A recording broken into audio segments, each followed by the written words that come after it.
Assalamualaikum warahmatullahi wabarakatuh dan selamat datang kembali di channel Tafakur Fiddin. Pada video kali ini saya akan membahas tentang bumi setelah kiamat terjadi. Yaitu setelah kiamat terjadi Allah akan mengganti bumi dengan bumi yang baru. Apakah benar demikian? Dan simak video ini sampai selesai. Mempercayai akan datangnya hari kiamat adalah sebuah kewajiban bagi setiap muslim. Dan ini bukan hanya sekedar bahagian dari iman, tetapi juga merupakan pilar penting dalam agama Islam. Hari kiamat yang juga dikenal sebagai hari akhir menandakan berakhirnya seluruh kehidupan makhluk di muka bumi.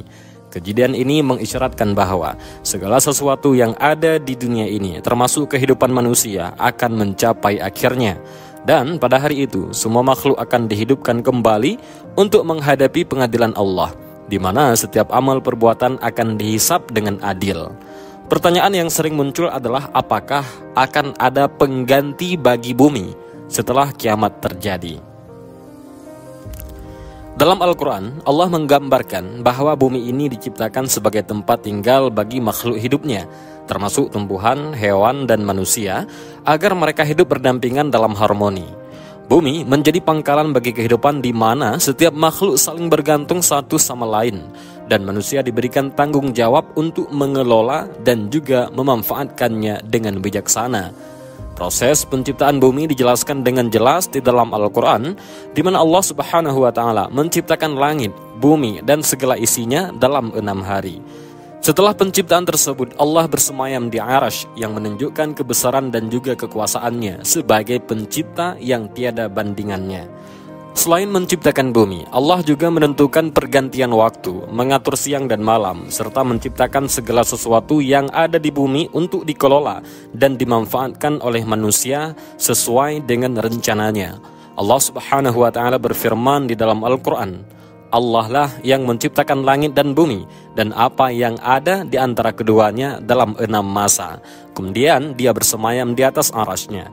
Tidak ada bagimu selain daripadanya seseorang penolong pun, dan tidak pula seorang pemberi syafaat. Maka apakah kamu tidak memperhatikan? Al-Quran Surah As-Sajdah ayat 4. Dalam ayat ini Allah menegaskan kekuasaannya sebagai pencipta seluruh alam semesta, termasuk langit, bumi, dan segala sesuatu yang ada di antara keduanya. Penciptaan dalam 6 masa menunjukkan keharmonisan dan juga ketertiban dalam ciptaannya. Tidak ada satupun makhluk yang mampu menolong atau memberi syafaat selain dengan seizin Allah, menunjukkan betapa tergantungnya manusia pada kekuasaan dan juga rahmat-Nya. Selanjutnya, juga Allah berfirman, Dialah yang menciptakan segala apa yang ada di bumi untukmu. Kemudian dia menuju ke langit, lalu dia menyempurnakan menjadi 7 langit, dan dia maha mengetahui segala sesuatu. Al-Quran Surah Al-Baqarah ayat 29. Dalam ayat ini Allah menjelaskan bahwa seluruh ciptaan di bumi dibuat untuk kepentingan manusia. Segala sesuatu yang ada di bumi, mulai dari sumber daya alam hingga makhluk hidup lainnya, semuanya diciptakan untuk memastikan kelangsungan hidup manusia dan juga memudahkan mereka dalam memenuhi kebutuhan hidup. Kemudian Allah menyempurnakan penciptaan di langit menjadi 7 lapis yang menunjukkan keteraturan dan keindahan ciptaannya yang sempurna. Tidak ada satupun detail dalam ciptaannya yang terlewatkan karena Allah maha mengetahui segala sesuatu. Said Qutb, seorang ulama dan mufassir terkenal, menjelaskan bahwa ayat-ayat ini menegaskan bahwa seluruh alam semesta diciptakan dengan tujuan tertentu, yaitu untuk kepentingan manusia, dan ini menempatkan tanggung jawab besar di pundak manusia dalam hal pengelolaan dan pemanfaatan sumber daya alam. Manusia diberi amanah untuk menjaga dan juga mengelola bumi dengan sebaik-baiknya, sesuai dengan petunjuk Allah demi kesejahteraan bersama dan kelestarian alam. Dalam Al-Quran, Allah telah menegaskan bahwa manusia diberi tanggung jawab untuk mengelola bumi. Dalam surah Al-Muluk ayat 15, Allah berfirman, Dialah yang menjadikan bumi mudah bagi kalian, maka berjalanlah di segala penjurunya, dan makanlah sebahagian dari rezekinya, dan hanya kepadanya lah kalian kembali setelah dibangkitkan. Al-Quran surah Al-Muluk ayat 15. Ayat ini menunjukkan bahwa Allah Subhanahu wa Ta'ala telah menjadikan bumi sebagai tempat yang mudah diakses dan dikelola oleh manusia. Bumi ini diciptakan dengan segala potensinya untuk mendukung kehidupan manusia, memberikan rezeki serta memfasilitasi keberlangsungan hidup. Manusia diberikan kebebasan untuk memanfaatkan bumi, tetapi tetap dengan tanggung jawab yang besar untuk mengelolanya dengan baik dan tidak merusaknya. Dalam ayat lain, Allah menjelaskan bahwa Rasul-Nya yang juga termasuk dari kalangan manusia diutus sebagai rahmat bagi seluruh alam. Ini disebutkan di dalam Al-Quran surah Al-Anbiya ayat 107. Dan kami tidak mengutus engkau Muhammad melainkan untuk menjadi rahmat bagi seluruh alam. Keberadaan Rasulullah adalah bentuk kasih sayang Allah yang meliputi seluruh alam semesta. Melalui ajaran dan teladan yang dibawanya, manusia diajak untuk hidup selaras dengan nilai-nilai yang Allah tetapkan, termasuk dalam hal pengelolaan bumi dan seluruh isinya. Namun, Allah juga menjelaskan bahwa baik manusia maupun bumi memiliki batas waktu. Setiap makhluk akan mengalami kematian pada waktu yang telah ditentukan. Begitu pula dengan bumi yang akan mengalami kehancuran pada hari kiamat. Kehancuran bumi ini merupakan salah satu tanda kekuasaan Allah yang nyata dan menjadi bukti keimanan bagi mereka yang beriman. Kehancuran tersebut akan terjadi pada waktu yang telah ditentukan seperti yang dijelaskan di dalam ilmu sains. Para ilmuwan mengungkapkan bahwa alam semesta terbentuk melalui peristiwa Big Bang atau ledakan besar. Menurut teori ini, benda-benda di alam semesta termasuk bumi terbentuk sebagai hasil dari energi yang sangat besar. Namun pada akhirnya benda-benda ini juga akan hancur karena kekuatan energi yang melebihi batas yang dapat mengakibatkan ledakan besar lainnya yang menghancurkan segala sesuatu di sekitarnya. Dalam Al-Quran, Allah sering membahas kejadian-kejadian yang akan terjadi pada hari kiamat. Hari tersebut digambarkan sebagai peristiwa yang sangat dahsyat dan penuh dengan kegemparan yang akan mengguncang seluruh alam semesta. Tafsir Fazilal Al-Quran karya Said Qutb menjelaskan bahwa peristiwa ini akan menjadi puncak dari segala peristiwa besar, di mana bumi akan mengeluarkan segala isinya yang selama ini tertimbun di dalamnya, termasuk jasad-jasad manusia dan sumber-sumber tambang. Saat bumi memuntahkan semua beban yang ada di dalamnya, ia akan menjadi ringan seakan-akan terbebas dari segala sesuatu yang selama ini menahannya. Kejadian dasar ini akan menimbulkan rasa takut yang luar biasa pada manusia. Mereka akan terkejut dan panik, kebingungan menghadapi peristiwa yang besar yang belum pernah mereka alami sebelumnya. Ketika bumi berguncang dan mengeluarkan isinya, manusia akan berlarian mencari perlindungan. Namun semua usaha mereka akan sia-sia. Tidak ada tempat yang aman dari kehancuran yang akan terjadi. Allah Subhanahu wa taala menggambarkan situasi ini di dalam surat Al-Qari'ah ayat 4-5. Pada hari itu manusia seperti anai-anai yang bertebaran dan gunung-gunung seperti bulu yang dihambur-hamburkan. Gambaran ini menunjukkan betapa kacau dan tidak terkendalinya situasi pada hari kiamat. Manusia akan tersebar ke sana kemari seperti anai-anai yang bertebaran tanpa arah, dan gunung-gunung yang selama ini kokoh akan hancur menjadi seperti bulu yang dihamburkan oleh angin. Tidak ada yang tersisa dari keteguhan dan kestabilan bumi. Semuanya akan musnah tanpa sisa. Namun, apakah ada pengganti bagi bumi setelah kiamat? Pertanyaan ini tetap menjadi misteri yang belum terpecahkan sepenuhnya. Dalam perspektif manusia, bumi dan segala isinya memiliki batas waktu, dan pada saatnya nanti dunia akan mengalami kehancuran yang dikenal sebagai hari kiamat. Al-Quran menyebutkan tentang kepastian datangnya hari kiamat ini dan nasib yang akan menimpa semua makhluk hidup. Dalam surat An-Nahl, Allah Subhanahu wa taala menegaskan bahwa segala sesuatu yang ada di bumi ini akan berakhir. Dan di dalam surat lain Allah juga berfirman, dan sungguh hari kiamat itu pasti datang, tidak ada keraguan padanya, dan sungguh Allah akan membangkitkan siapapun yang ada di dalam kubur. Al-Quran surah Al-Hajj ayat 7. Ayat ini menegaskan kepastian hari kiamat, di mana tidak ada satupun yang bisa menghindarinya. Dan pada hari itu, semua yang ada di kubur akan dibangkitkan kembali untuk menghadapi pengadilan Allah Ta'ala. Kematian dan kehancuran bumi bukanlah akhir dari segalanya, melainkan awal dari sebuah fase baru dalam keberadaan alam semesta. Al-Quran juga menjelaskan bahwa setelah bumi hancur karena kiamat, alam semesta akan kembali menyerupai keadaan awal penciptaannya. Allah Subhanahu wa taala berfirman, "Ingatlah pada hari ketika kami gulung langit seperti menggulung lembaran-lembaran kitab, sebagaimana kami memulai penciptaan pertama, begitulah kami akan mengulanginya. Itulah janji yang pasti kami tepati. Sungguh kamilah yang akan melaksanakannya." Al-Quran surah Al-Anbiya ayat 104. Ayat ini menggambarkan bagaimana langit dan seluruh alam semesta akan digulung kembali seperti ketika pertama kali diciptakan. Proses ini mengindikasikan bahwa setelah kehancuran alam semesta, Allah akan menyusun kembali ciptaannya dengan cara yang serupa, yaitu menunjukkan kekuasaannya yang mutlak. Dan lebih lanjut, di dalam surat Ibrahim Allah berfirman, yaitu, Pada hari ketika bumi diganti dengan bumi yang lain, demikian pula langit dan mereka atau manusia dikumpulkan di padang mahsyar menghadap Allah yang Maha Esa, Maha Perkasa. Quran Surah Ibrahim ayat 48. Para ulama tafsir memiliki berbagai pandangan di dalam memahami makna pergantian bumi setelah hari kiamat.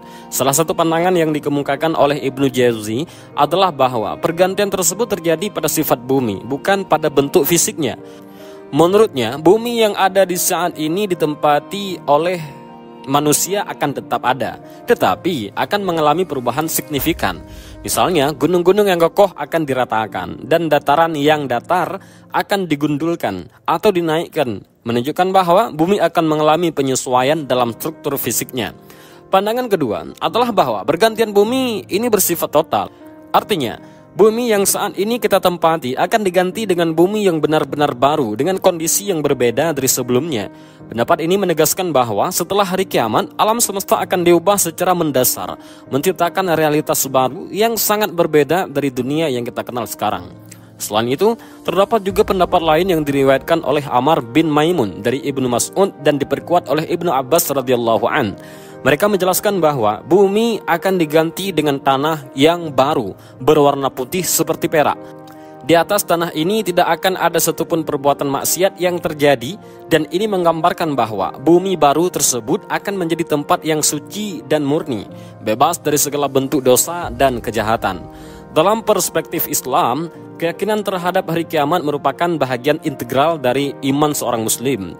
Kehadiran hari kiamat dipandang sebagai peringatan yang kuat, mengingatkan umat Islam akan kehidupan akhirat yang abadi. Oleh karena itu, sebagai orang yang beriman kepada hari kiamat, kita harus selalu mempersiapkan diri untuk menghadapi hari tersebut dengan amal ibadah yang baik. Pada hari kiamat, seluruh umat manusia akan dibangkitkan dari kubur dan dikumpulkan di padang mahsyar. Dalam keadaan terkejut, mereka akan berkata, "Celakalah kami. Siapakah yang telah membangkitkan kami dari tempat tidur kami?" Quran Surah Yasin ayat 52. Pada saat itulah mereka akan menyadari bahwa janji Allah dan Rasul-Nya adalah benar dan bahwa kehidupan dunia hanyalah sementara.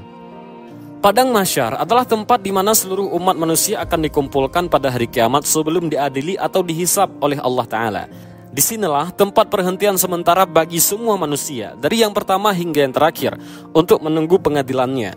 Hari tersebut juga dikenal sebagai Yaumul Mahsyar, hari di mana setiap jiwa akan menghadapi nasibnya berdasarkan amal perbuatannya selama di dunia. Pada saat itu, gunung-gunung yang kokoh akan bergerak dan bumi akan menjadi datar tanpa ada tempat untuk bersembunyi atau melarikan diri.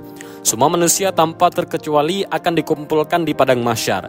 Tidak ada satupun makhluk yang tertinggal, dan tempat ini digambarkan sebagai sebuah dataran luas yang menampung semua umat manusia, di mana setiap individu akan berdiri menunggu giliran untuk diadili. Pada hari mahsyar, seluruh amal perbuatan manusia di dunia akan diungkapkan secara jelas. Semua yang pernah dilakukan, baik itu kebaikan maupun keburukan, akan tampak tanpa ada yang tersembunyi.